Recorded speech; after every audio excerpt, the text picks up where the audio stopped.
Hello, everyone, and welcome back to the Big Bros podcast. My name is Jeremy. Welcome if it's your first time joining us on the show. I'm joined by my lovely friend and co-host, Ilan. How are you, mate? Pretty good. I can't complain. What about yourself, mate? I'm great on this recording on this lovely Sunday morning. Sunshine is finally out in Melbourne, which we love.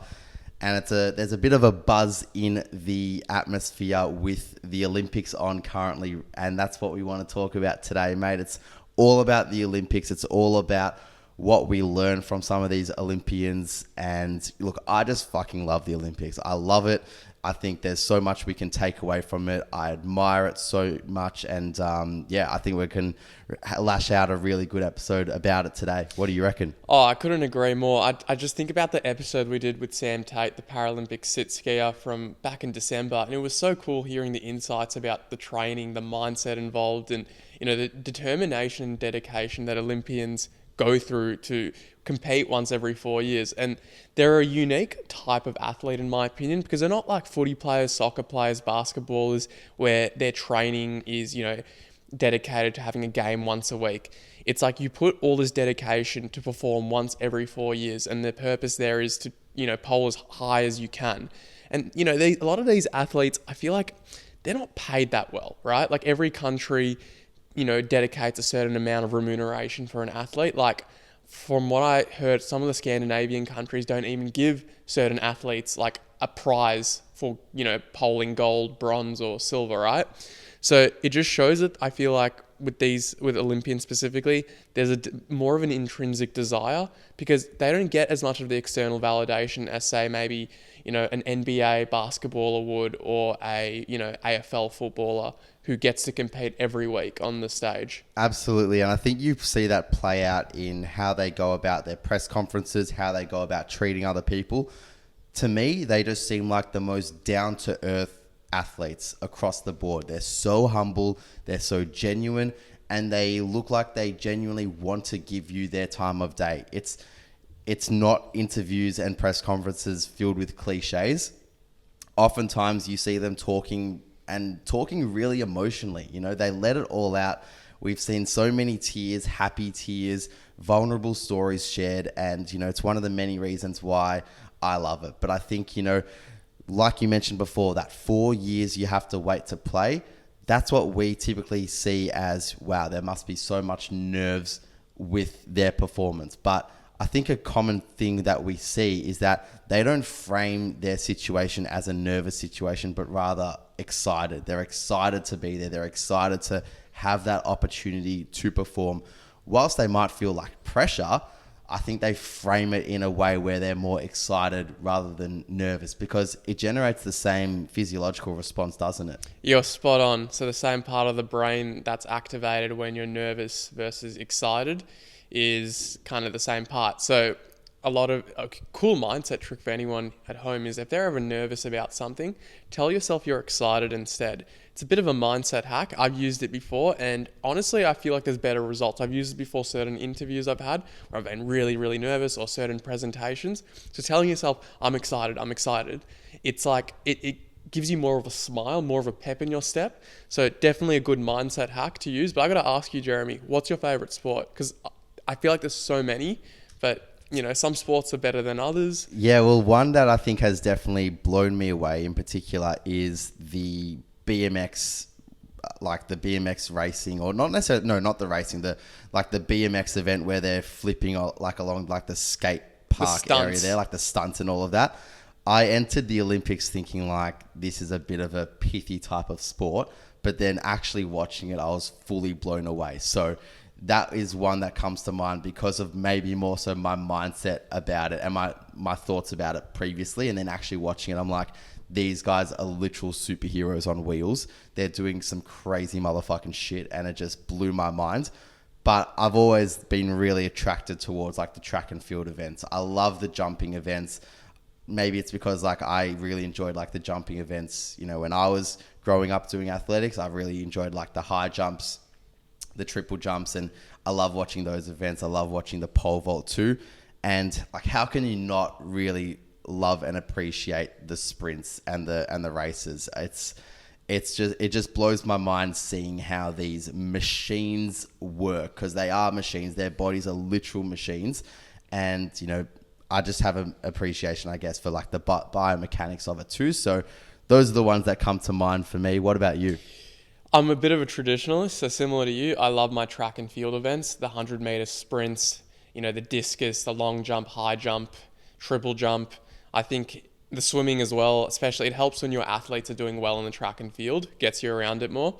But yeah, those are definitely the ones that stick out to me. But given I played field hockey since age 11 up until last year, I get around the field hockey. Even though Australia didn't poll too well this year, I think it's the one competition where hockey gets the most amount of notoriety. Most people tune in to watch it. So for me, it's like you see the best skill, the best hockey players on stage, and there's a bit of fire. Like the Netherlands and the Germans got into a bit of a fight in the end of the gold medal match. I don't know if you saw, but there's a lot of passion involved. I was watching the Spaniards play, and they get around it. It's been really fun to watch them. But I agree with you. The BMX, I really like the judo as well. Bit of martial arts. I like the martial arts, like the boxing. But honestly, there's not many sports where I'm like, oh, I can't be asked watching. Even rhythmic gymnastics, I'm kind of... Epic. I think the rhythmic gymnastics is awesome. Like the way they use the apparatus. It's fucking epic. But I think the most boring one for me personally has been the fencing. I gotta say the breakdancing. Breakdancing, well, that's a story in itself, isn't it? So I'm not gonna jump on that. I feel like the person's getting a lot of shit already, so I don't want to. Alrighty, but speaking of stories of athletes that have absolutely wiped our socks off and have absolutely left us feeling speechless and in awe of them. Let's talk about that. Let's do it. Let's dive into, we've got about 5 or 6 athletes we want to get through today and talk about, briefly what was their story, why we find it so admirable and inspirational, and what is that key lesson that we can take away from it. And we've tried to pick out athletes that all share a different lesson, because it's very easy to share lessons about, perseverance and resilience. And there's many of a story that encapsulate that. But I think we've picked out some that, vary in the lessons that we can take away. So kick us off, mate. What is the first story, and who is the athlete, and what can we learn from them? Jemima Montag. I think she is an excellent role model, not just for young Olympians, but just for people in general. And I suspect her and a lot of the Aussie athletes have done a lot of mindset work. And judging by how they speak in the presses afterwards, it's a very fascinating listen. So after she polled bronze in the speed walking event, she said something quite interesting. She said that she felt more pressure here than she did in Tokyo. So felt more pressure in Paris, because in Tokyo, this is post-lockdown. She couldn't have her family and friends watching, right? But she was around 4th or 5th in the race, and I think maybe she was potentially timing her run. She heard her sister scream out, "This is your race." And in her mind, that was one of the little bits of motivation needed for her to, go that extra mile to pole to get bronze, when maybe potentially she thought she couldn't get there. But what I found insanely fascinating, and here's where the lesson is, in her press conference after, in the interview after, she said she wants to do well, but she didn't feel like she needed to do well. And she said it's a nuance. It's a careful balance of wanting that medal, but not needing it. And when she explained it, she said it in the terms of she didn't need that medal for her own self-worth, but rather wanting it because it's fun, to give it a crack. You've trained all this time, so why not shift that mindset rather than from needing that medal? You want it, you give it a crack. It's like, what do you have to lose? I love that lesson so much. I love that lesson too, and I think it ties into what we were talking about a few weeks ago on that notion of being humble, because oftentimes, we're afraid to admit whether we want that success or we feel deserving of that success. And here she's saying, you know what, I might not need the medal, but I want that medal. I want to stand up there and I want to be on that podium, and I want to, have that accolade for the work that I've been putting in, and rightly so. And it's such a breath of fresh air to hear that. And I think the fact that she was able to speak that lesson when she was still on the track, just finished her walk, it was a raw press conference. It wasn't like, an hour after she'd finished and she had time and she showered and, she's sitting down in the press room. She spoke this lesson like right there on the track after. And that just shows, to have that ability to think that way in such a raw moment.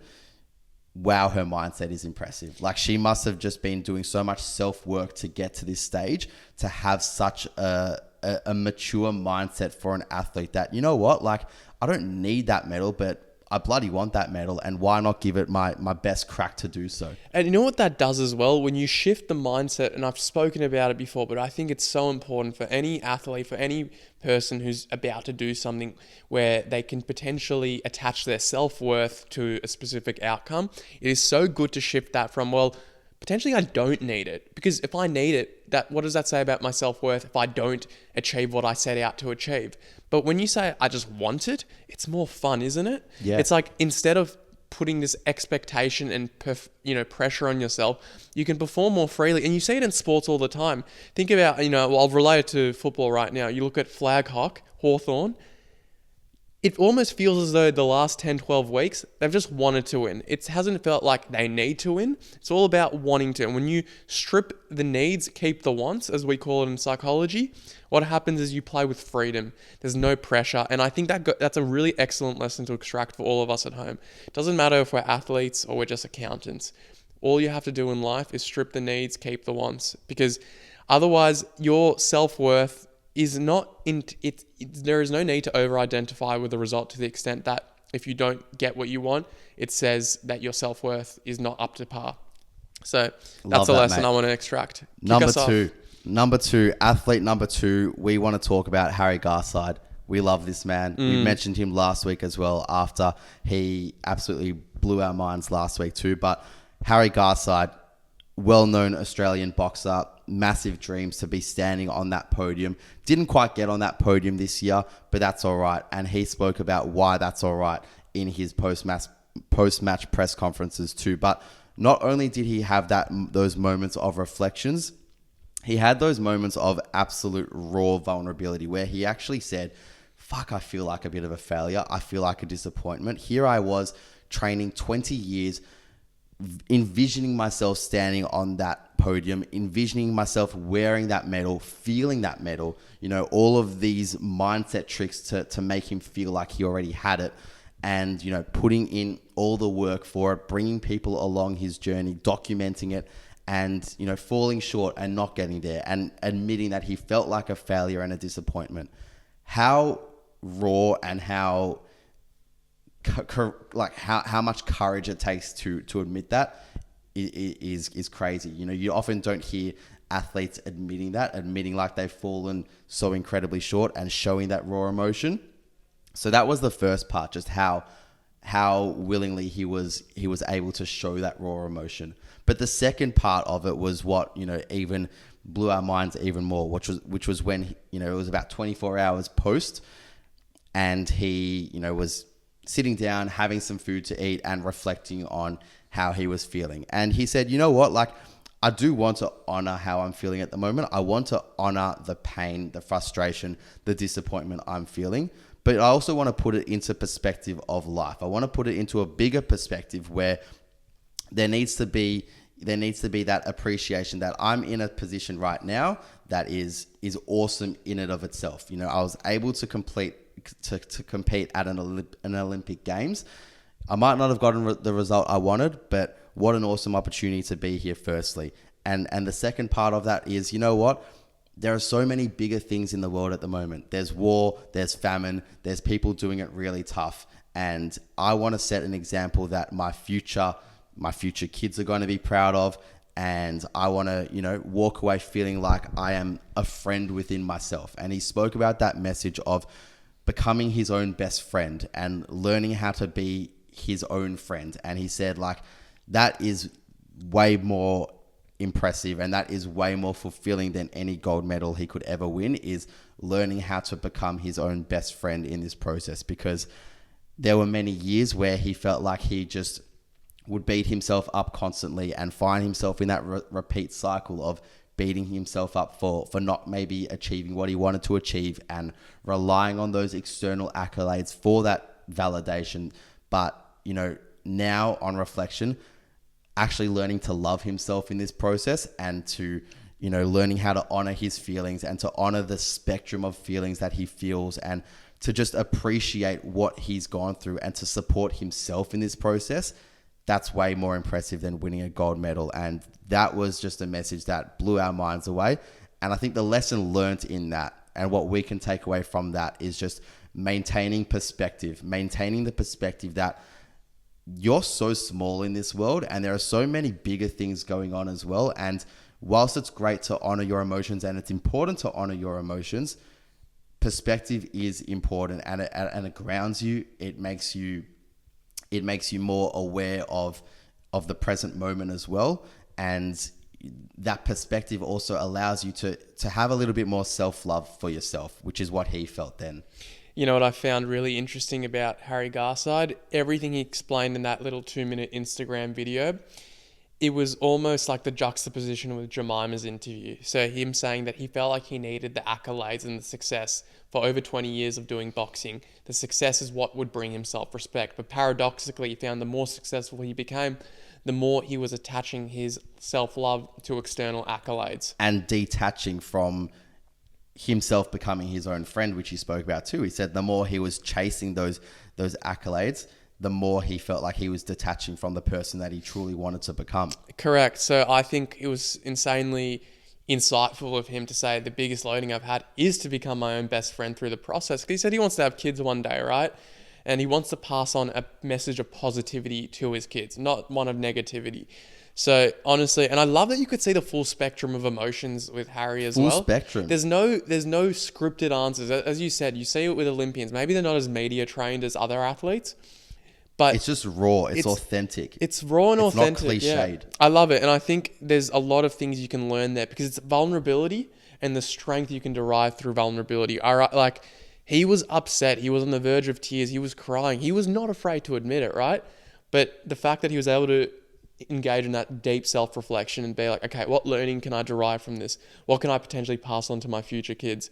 I think that's insanely admirable. But athlete number 3, mate. Athlete number 3.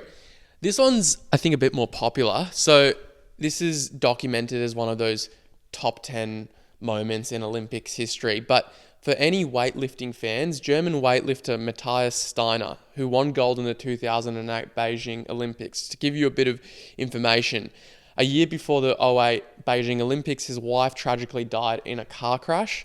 And at her bedside, he vowed to her that he will win gold for her. So, a year later, he's competing in the 2008 Beijing Olympics and he's coming fourth. He had one more lift to do, was the clean and jerk, and he needed to lift 258 kilograms to win the gold. And the thing is, he had never ever lifted that amount of weight ever in his career. So it was a massive feat. And for anyone who's done weightlifting, I feel like when you contrast that to something like cardio or something where it's easier to push yourself, weightlifting's a different beast. 258 kilograms, like that is so much weight. But it's a certain amount that your muscles can tolerate. And if he'd never tolerated that in his life before, it makes this an even more incredible story. And he had failed all his lifts prior. He was coming fourth, right? And he was, he had this vow. He was keeping this in mind. And on his last lift, guess what? He was successful and he made it. And there were tears of joy. There was elation.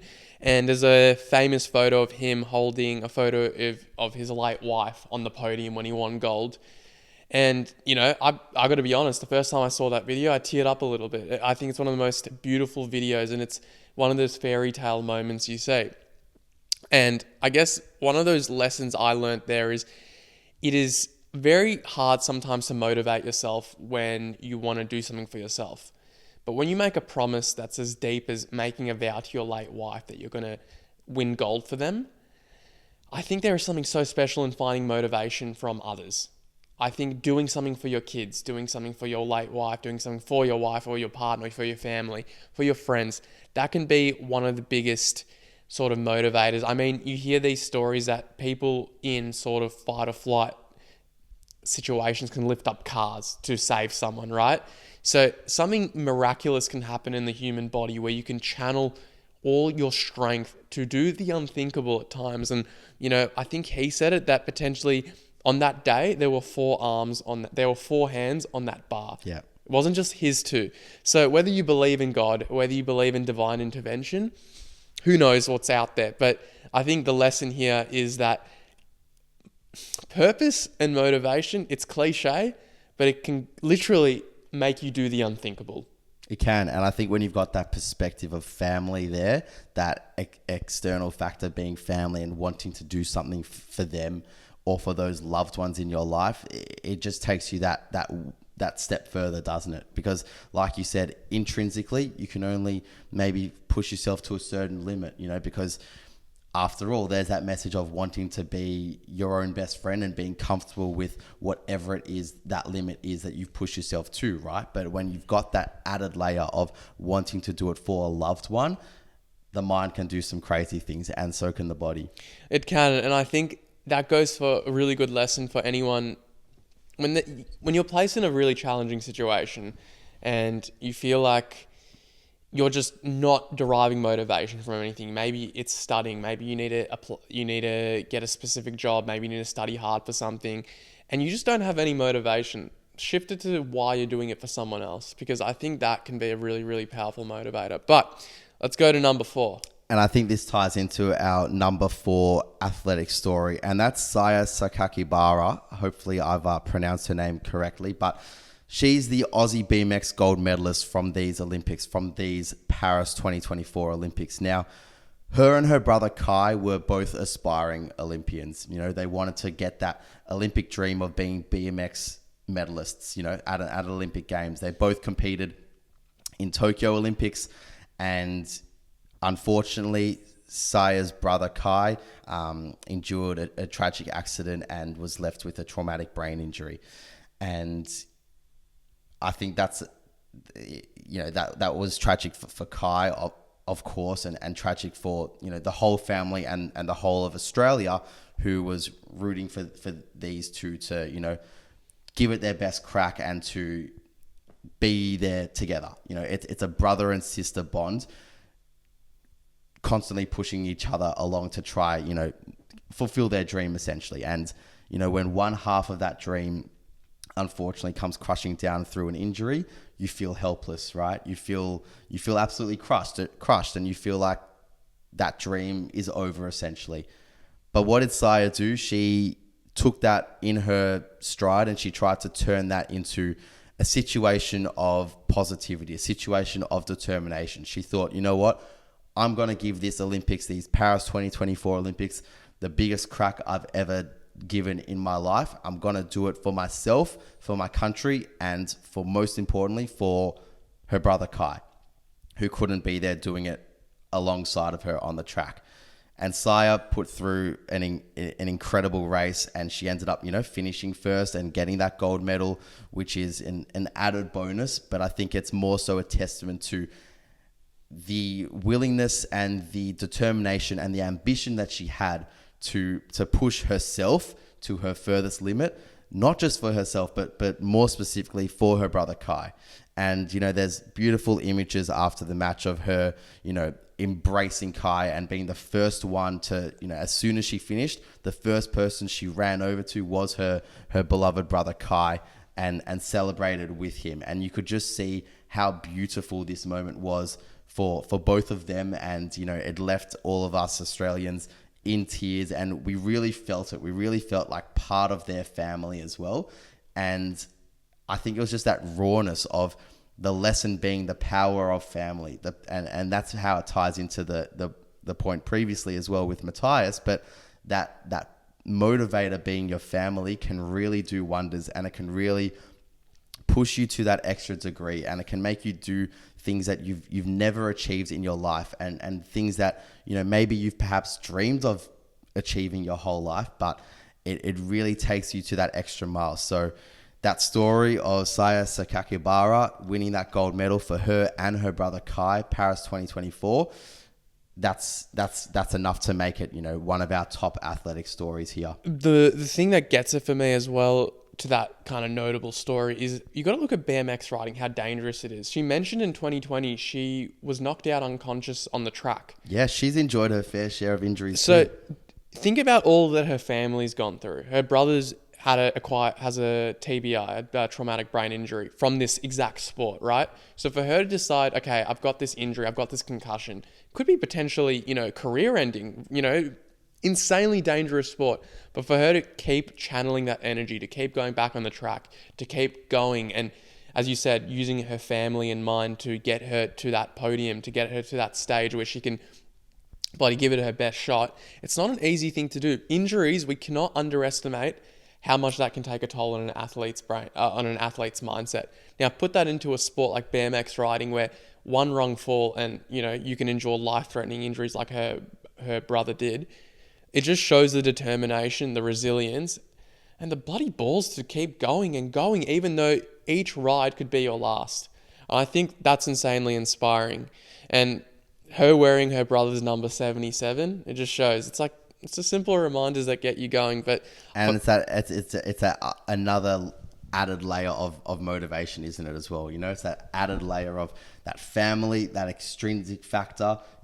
There's so many intrinsic factors we can have, but that added layer of extrinsic factors can just make you do wondrous things. Yeah. Number 5, mate. Talk us through her. She doesn't need much of a bio, does she? She doesn't. Simone Biles. I want to talk about her achievements and accolades, but one Google search will show you how accomplished she is in her sport. And something that I think she became well known for, especially 4 or 5 years ago, is being raw and vulnerable about her mental health and pulling out of the Tokyo Olympic Games. She wasn't performing at her best. I think she was experiencing some sort of psychological or physiological condition that gave her a bout of dizziness when she was on the podium. So something that I found quite interesting was she put her mental health first, and her quote was, because if you don't, then you're not going to enjoy your sport and you're going to succeed as much as you want to. So it's okay sometimes to even sit out the big competitions to focus on yourself, because it shows how strong of a competitor and person you really are, rather than just battling through it. And this is after she withdrew from the final. She felt like the weight of the world was on her shoulders. And think about the US here for a second. Think about all the pressure that Americans put on their athletes. She's a star, right? Like, she's got the expectation of the world on her shoulders. And it's so easy to just kind of acquiesce and be like, well, I don't want to receive blowback by withdrawing. But she had the wherewithal to decide, you know what? I got to recalibrate here. I'm not going to give my best performance. So I may as well withdraw. And do you think I want to withdraw? No. But is it for the best that I withdraw, even if it's a hard decision now? It definitely is, because if it means I can go back, recalibrate, reset, do what I need to do, whether it's mindset, physiologically, to make sure that I can put my best step forward, then I'll do that.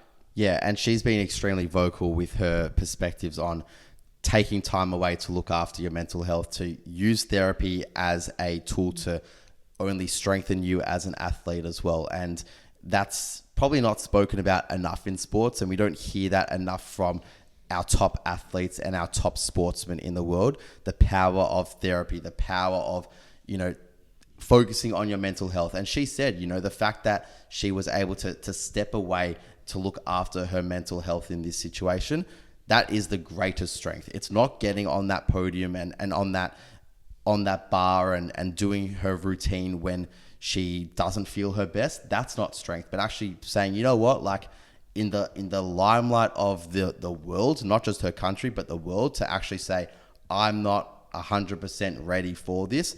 I know that I won't be able to give it my 100% best performance. I need to prioritize my mental health here. That's the greatest strength you can do. And I think that's the lesson learned here, that, we should never ever try to put on this persona of us being so strong and mighty and macho when we deep down inherently know that we might not be in that moment, because you're not always going to be so strong and you're not always going to be so ready to give it your best shot. And in those times where you're not, and those times where you actually feel like you need to honor that mental health and look after it, look after it, honor it. And I think that's that lesson learned. If we can see it from our top athletes and our top sportsmen and sportswomen like Simone, then we can apply that to our everyday life as well, because that's what we want to do ultimately. We want to be able to give our best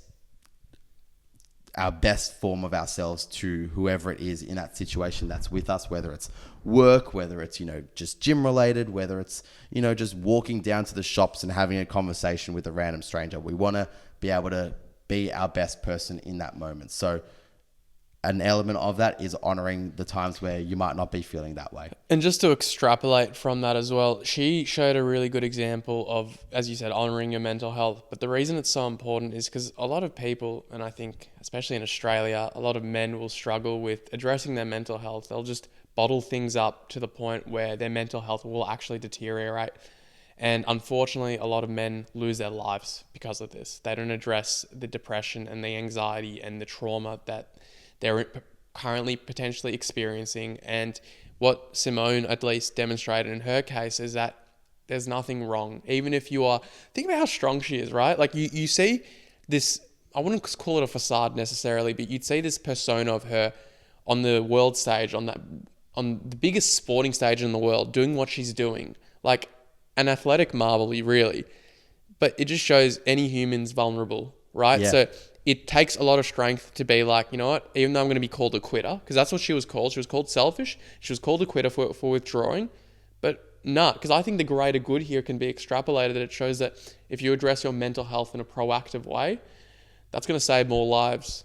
Absolutely. So I think it's a very noble thing that she kind of addressed. But absolutely. Number 7, and this is probably one of my favorites. 6?